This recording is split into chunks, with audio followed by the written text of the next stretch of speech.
sorry, you can, so, day 3, ACL.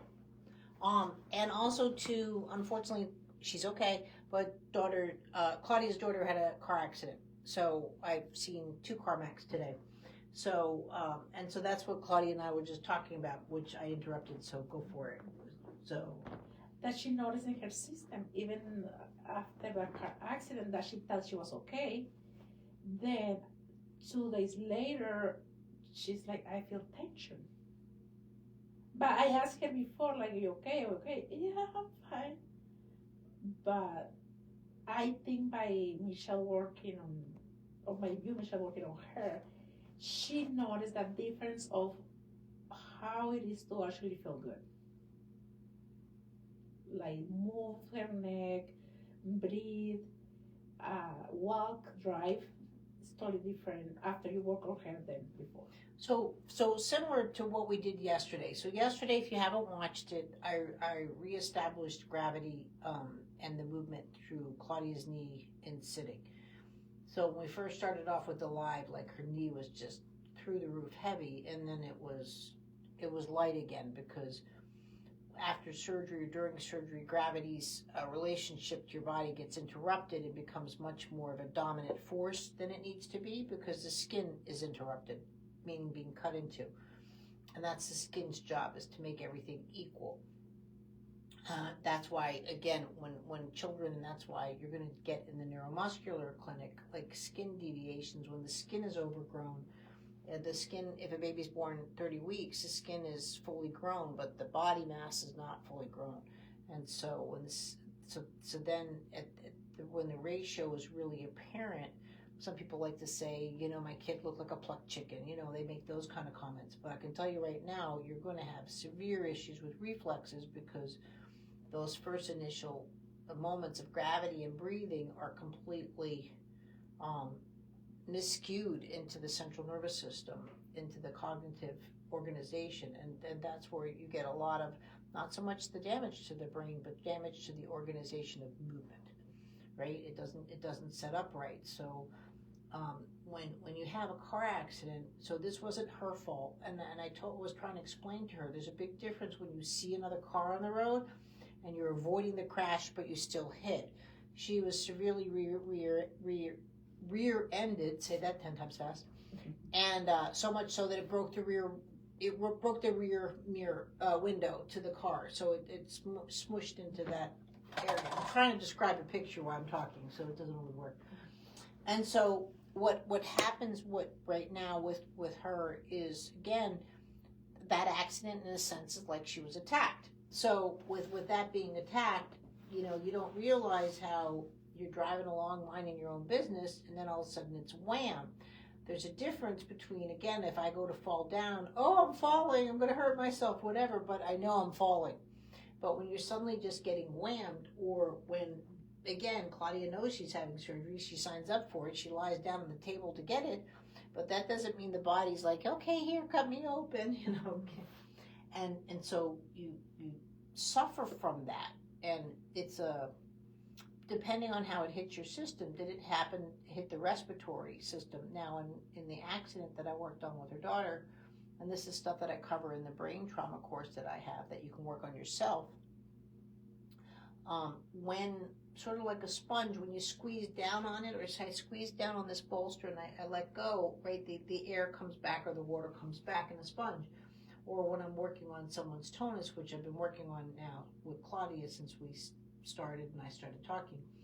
But what you don't realize is that, so lots of times it's not so much the concussion, but the person gets hit so badly that the oxygen in the bones gets displaced and doesn't necessarily want to come back, especially if now scar tissues are into what would be scar tissues, like a bruised bone or something like that the bone was bruised, so blood went into where oxygen was supposed to go. And so almost like a mini CPR with my touch, I've got to go back now and start getting oxygen back into her bones. And I'll explain that. I'll probably, next time I see her next week, I'll do a live on her so you can see what I'm talking about. And again, she's a beautiful girl, and she's pretty, and she's 18. And really the problem with children when they go through this stuff, now we're not putting her through these things. She's getting help through movement lesson, but lots of times with kids, it's like they have surgery, they have cuts, bruises, banged up, or whatever, and it's like, oh, you're good now, go bye. Unless you're really in those parameters of I can't walk or I can't do, kids aren't going to get PT like an adult would, whereas she will get a script for physical therapy for this knee. She won't need it by then because she'll already be, she's already on the cane versus a walker, what are we, 3 days? She had the surgery on Monday, so we're 4 days post-op.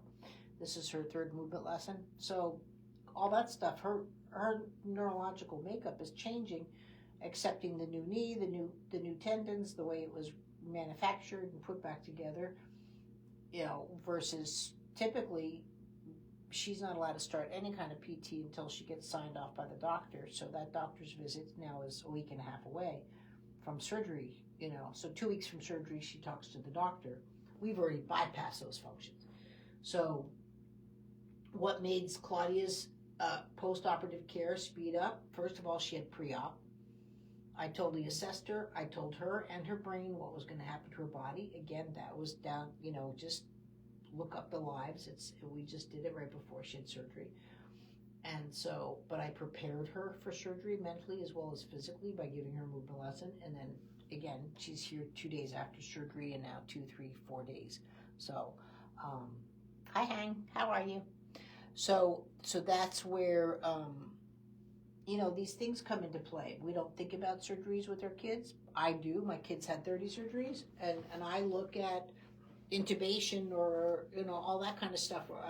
Let's say when he had an upper GI and those kind of things, or colonoscopy as surgeries. You're going under anesthesia, you're being intubated, you've got IVs, you need post-operative care. I don't care who you are. I take it very seriously. You see that with the SPML protocols, right? So those things are very important. That being said, I want to start doing exercises with Claudia. Now, right now, I'm not adding tension. And guys, even though you're watching these lives, and I know everybody, for whatever reason, you're not doing the courses, but you're doing the lives, and you start messing around with the lives information, please, guys, do the course. This will be a course. I'm teaching it in here as well. I've got my cameras going, and it'll be a course, but if you haven't done movement lessons, don't mess around with these. This is post-operative care from major surgery. Unless you know what weight transfer is and balance, don't start messing around with Grandpa without some guidance from us. So now all I put down for Claudia is the weight of this band. Now eventually we'll go on to using the bands, but right now I'm just doing this for information on the knee. I don't want you lifting the knee. What I want you to start doing, and this is your home exercise, I want you to do it 3 or 4 times a day. But I'll show you what it's like with or without the bands on it. I'm not looking for tension the band. I'm just using the weight right now, the band. We'll go from the band weight to tension. But what I want you to do is to leave the knee alone and start just moving or lifting the shoulder and then go rotating your spine, going down through your spine. But I want you to start to counter off the knee, right? So do you see what that feels like, right? Now, most people when they've had injuries, they want to engage from here. So now what I'm doing for post-operative care, and I wanted to do it, that I want her to feel that I'm not messing with it. And what that would mean, let's say if I'm putting something on my wrist, I don't want my wrist to move, but I can move my shoulder, right? I can move my spine. I can do all of these kind of things, but I still maintain. So again, without the bands on, feel the difference. See how without the weight, it's not the same.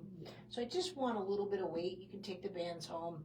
And that's all I want you to do, as much as your isolated body parts. I want you to do from here, your other knee, but I want you to just feel moving your body a couple of times a day around the knee, right? So that's going to give the knee more psychological importance to your body. And then next week we're going to start where you're coming in and you're going to start doing an exercise program as well. Now I say exercise, I'm not putting her on a bike for 30 minutes. It's still going to be movement lesson style. Yeah, we'll record it, but that's really important. So I'm going to get on with her lesson. This is where we're at. Afterwards, stay tuned. I'll do it after with her, but I'm just going to show you how well she's just walking right now on the cane. But again, it's not that she's walking on the cane. A lot of people see the locomotion as a success, but the success is Claudia's mental, right? Don't you think? Yes. Mm-hmm. So how do you feel that? Do you feel like, you had surgery a week ago, or not even 4 or 5 days ago? No, I'm a bit surprised.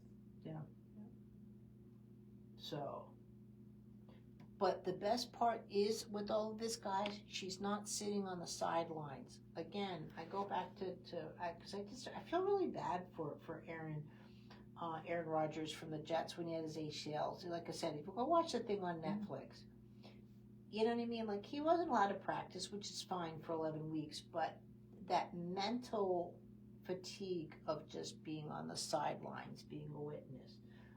I'm sure, don't do it, because I'm not saying this is a brag, because I think she's doing a bit too much, but I'm sure Claudia made dinner for the family last night, didn't you? Mm-hmm. Yeah. So, yeah, she's already standing up in the kitchen making dinner. So, don't do that part. I've tried to tell her to take it easy. But again, yeah, I know. She is for a mom of 4. Yeah, Claudia looks this good. She's a mom of 4. So, like I said, we're going to get to work. See you later.